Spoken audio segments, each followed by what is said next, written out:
Северна Македонија влегува во вторите 30 дена во онредна состојба. Шефот на државата на барање на владата реши да ја повтори мерката која е една од клучните во сетот за справување со COVID-19.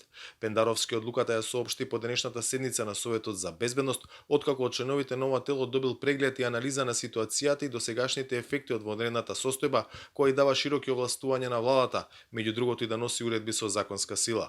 Согласно направените проценки, за периодот кој следи, јасно е дека е потребно повторно прогласување на вонредна состојба. Одлуката ќе ја донесам согласно моите уставни надлежности и ќе трае во следните 30 дена. Јасно е дека уставотворецот нема предвидено ваква ситуација. Собранието да не работи и да не може да ја потврди мојата прва одлука за вонредната ситуација.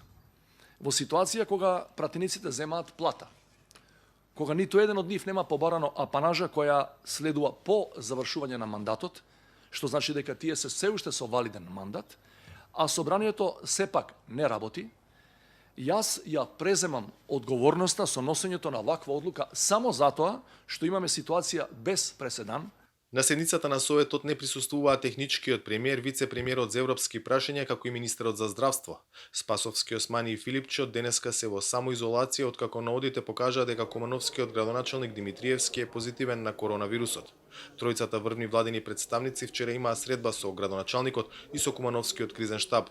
Освен нив, владата соопшти дека во изолација ќе бидат и министерот за образование и државниот секретар во Министерството за здравство, кои исто така присуствуваа на состанокот.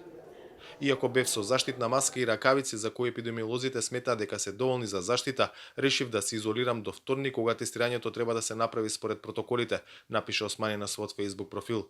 Слична беше информацијата и на Филипче. До добивањето на епидемиолошка проценка на ризикот и насоки за понатамошно постапување, останувам во изолација, вели министерот за здравство.